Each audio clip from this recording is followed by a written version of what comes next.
গন্তব্যে পৌঁছানোর চেয়ে গন্তব্যের দিকে এগিয়ে যাওয়ার পথটাই আমার কাছে বেশি উপভোগ্য লাগে। প্রতি মুহূর্তে বদলে যেতে থাকা চারপাশের দৃশ্যপটগুলো আমি অবাক হয়ে দেখতে থাকি। একটু পর পর পাল্টে যাচ্ছে সবকিছু। বলছিলাম এল্লা থেকে ক্যান্ডি হয়ে সিগিরা যাওয়ার পথটার কথা। হাজার হাজার ফুট উচ্চতা দিয়ে ছুটে চলা এশিয়ার বিখ্যাত এই রেলপথ আপনাকে দিবে অনন্য এক এক্সপেরিয়েন্স।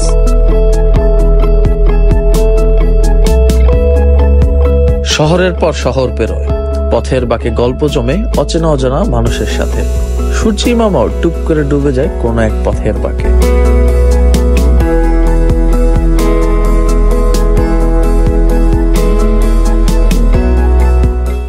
তো চলেন গল্পটা শুরু করা যাক।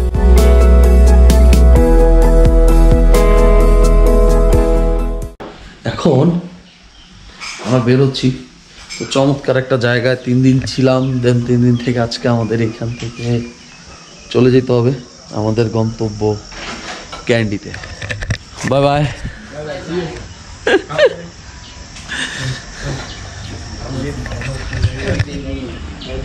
ইনশাল্লাহ আবার কখনো ক্যান্ডি আসা হইলে এই রিসোর্টে আবার আসবো।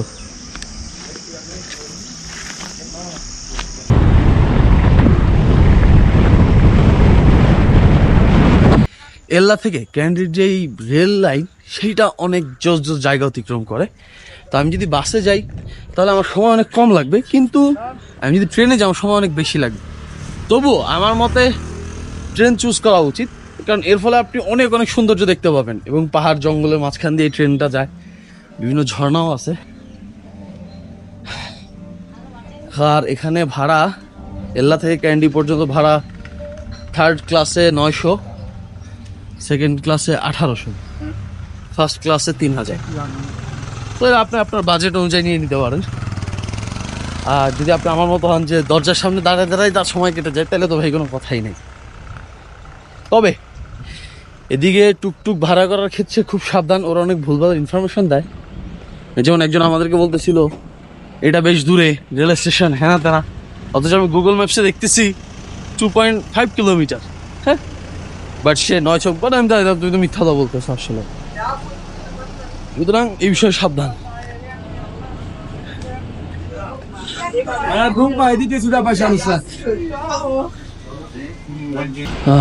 সরি, একটু আগে একটা ভুল ইনফরমেশন দিছি।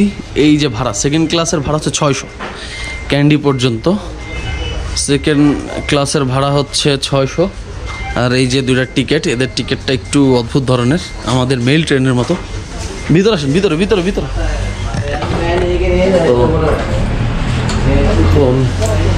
ট্রেনের জন্য অপেক্ষা, ট্রেন চলে আসবে হয়তো।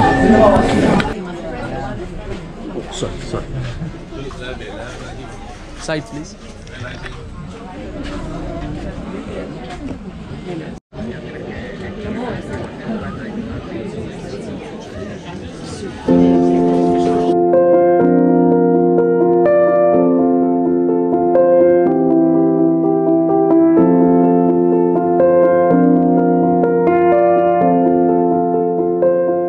সৌন্দর্যের দিক থেকে এশিয়ায় যতগুলো খুব বিখ্যাত রেল লাইন রয়েছে তার মধ্যে শ্রীলঙ্কার মেইন লাইন প্রথম দিকেই থাকবে। 1864 সালে যাত্রা শুরু করেছিল এই রেল লাইন।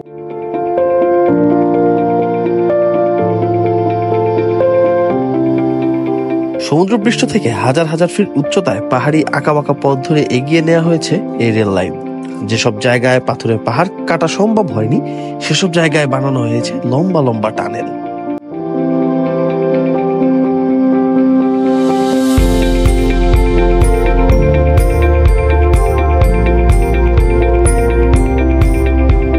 উনিশশো 53 সাল অব্দি এই পথে কিন্তু স্টিম ইঞ্জিন চলত। সবুজ চা বাগানের বুক চিরে স্টিম ইঞ্জিন ধোঁয়া ছেড়ে হুইসেল বাজিয়ে ছুটছে, তা কল্পনা করতেও বেশ ভালো লাগছে। তবে প্রথম এই লাইন কিন্তু যাত্রী আনা নেওয়ার জন্য বানানো হয়নি। এটা বানানো হয়েছিল চা কফি এসব পাহাড়ি অঞ্চল থেকে সমুদ্রের দিকে নিয়ে যাওয়ার জন্য।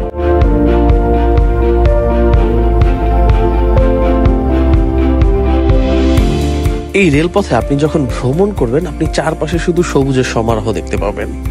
ডানে বায়ে শুধু চায়ের বাগান আর চায়ের বাগান। এছাড়াও একটা সময় পরে বিশাল অঞ্চল জুড়ে নানান কালারের পাতা বিশিষ্ট অনেক গাছ দেখতে পাবেন, অনেক অনেক, যেগুলো মূলত এক সময় ছবিতে দেখতাম, ভাবতাম এগুলো হয়তো কোনো ফুল গাছ, কিন্তু আদতে তা না, এগুলো আসলে এক ধরনের গাছ, এদের পাতাই হচ্ছে নানান রকম কালারের।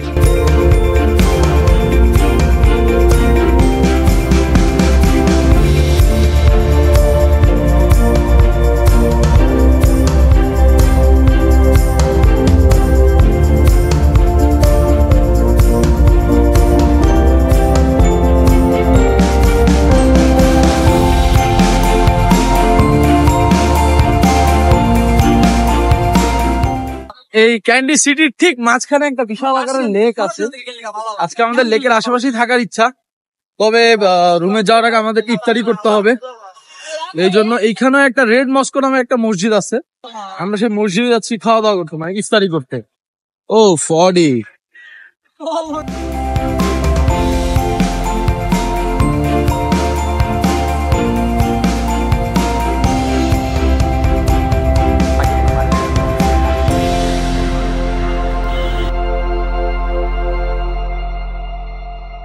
ক্যান্ডিতে এসে ইফতারি করি। এইখানে আর একটা রেড মস্কো আছে, সেইখানে ইফতারি শেষ, এবার হোটেল খোঁজার পালা।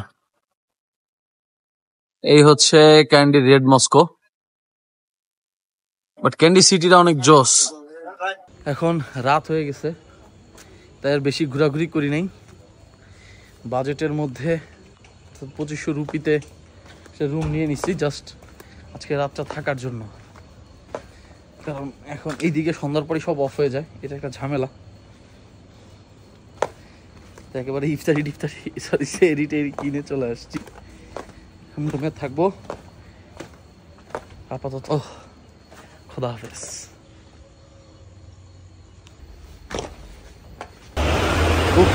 উঠতেই সকাল 11:30, আর এখন যাচ্ছে, এখানে একটা লেক আছে, সেই লেকে পাথরগুলো যেমন গুইসাপ, শালার গুইলের সাইজ কি! এরপরে হাঁটতে হাঁটতে দিই প্রচুর গুইসা হবে, সাইজ কি ভাই! এই একটা হুক, ওই যে দেখছেন, ওই যে একটা হুক, ওই যে ডাহুকের একটা বাচ্চা, ওই যে কালো ডাহুকের বাচ্চাগুলো সাধারণত মুরগির বাচ্চার মতো হয়। হঠাৎ করে দেখলে কনফিউজড হয়ে যাবেন যে এটা কি মুরগির বাচ্চা না ডাহুকের বাচ্চা।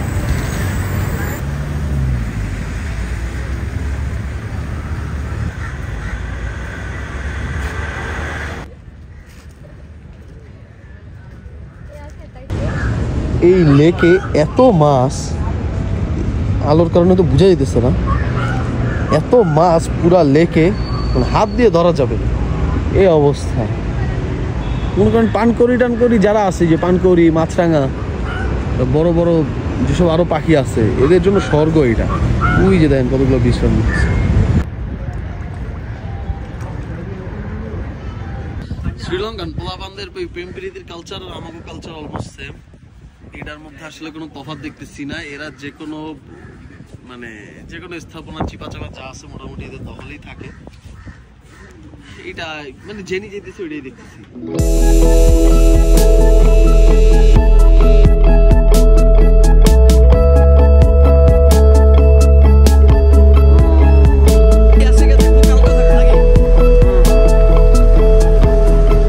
ক্যান্ডি থেকে সিগিরা যাওয়ার জন্য বাস স্ট্যান্ডে আসছিলাম, বাট বাস হচ্ছে 5টার সময় ডাইরেক্ট বাস। তো এখানে যেটা দেখলাম ডাম্বুলা নামক একটা জায়গায় যাওয়া যায়, দেন সেখান থেকে 17 কিলোমিটার হচ্ছে সিগিরিয়া। একটা টুরিস্ট কোচ আমরা পেয়ে গেছি। ও ফার্স্টে ভাড়া চাইতেছিল 900 করে, 900 রুপি। এই হচ্ছে পোস্টার, এই আমাদের দেশে অফিসে যেগুলো নিয়ে যায় এসি। তো ও ফার্স্টে 900 করে চাইছে, আমরা হেঁটে চলে গেছি যে না, জনপ্রতি 900 অনেক ভাড়া।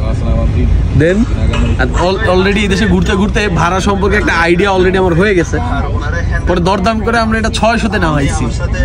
600-তে নামায় এখন এটাতে করে ট্রাভেল করবো আর কি সারাদিন।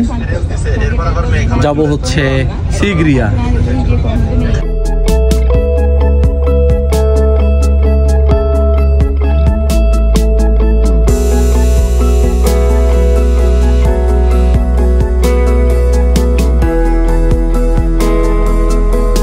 ক্যান্ডি থেকে সিগিরিয়া যেতে চাইলে ডাম্বুল্লা নামক স্থানে এসে গাড়ি চেঞ্জ করতে হয়।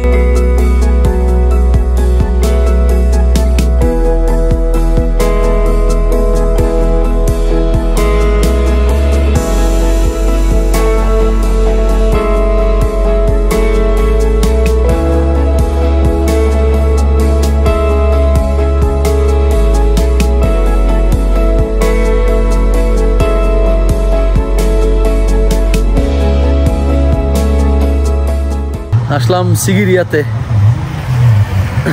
সেই দুপুরবেলা রওনা দিছি, দিয়ে সিগিরিয়া আসলাম। সিগিরিয়াতে এসে যা বুঝতেছি এখানে ঘোরাঘুরির জন্য স্কুটি হচ্ছে বেস্ট অপশন।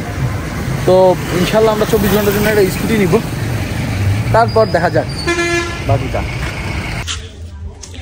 দেশের বাইরে যে যে জায়গায় গেছি প্রত্যেকটা জায়গায় হোমস্টের কালচারটা অনেক জোস। নিজেরাই ফ্যামিলিরা থাকে, জাস্ট মনে করেন পাশে 2-3টা রুম থাকে গেস্টদের জন্য। এই যে দেখেন যেমন এই বাড়িটা নিজেরাই থাকে, সাথে 2-3টা রুম আছে মানুষদের জন্য, মানে যারা ঘুরতে আসে তাদের জন্য। মানে সব দিক দিয়ে একদম বাজেটের মধ্যে সুন্দর।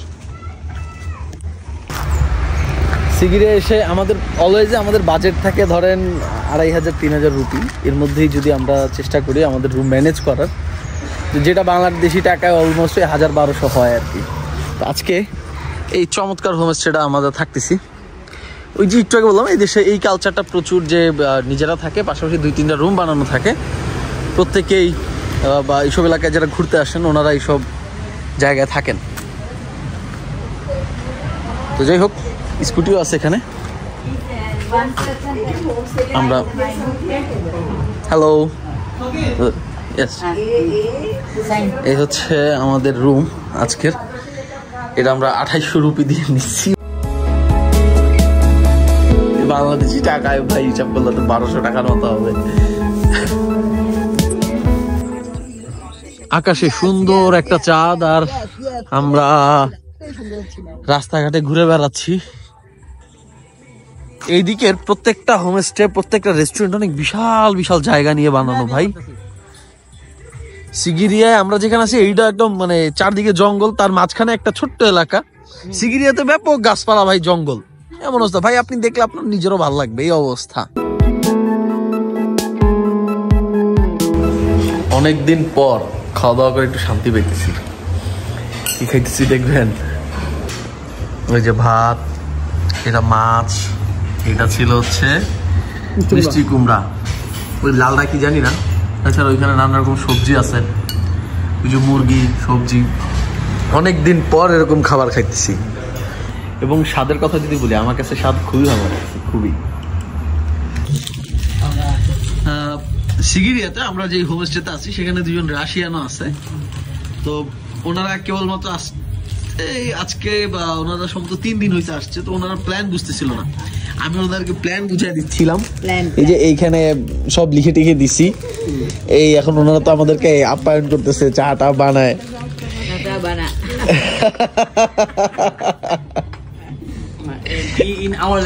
এবং ওনাদের ব্যাপার হচ্ছে রাশিয়া যারা থাকে, ওনারা যেখানে ওনাদের বাসা, ওনাদের টেম্পারেচার -50। ভাই আমরা হলে মরে যেতাম বহুত আগে।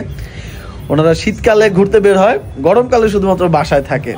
এবং এই 2জন টেন্ট নিয়ে বের হয়েছে, ওনারা যেখানে যে হোমস্টে অথবা টেন্টে থাকে।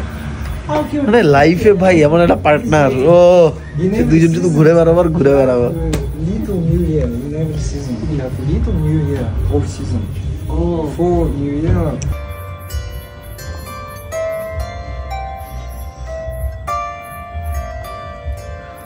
জঙ্গলে ঘেরা ছোট্ট একটা গ্রামে ভিনদেশি মানুষদের সাথে ভিন দেশে বসে সময় কাটানো গুলো সারা জীবনের জন্য আসলে খুব দামি হয়ে থেকে যাবে।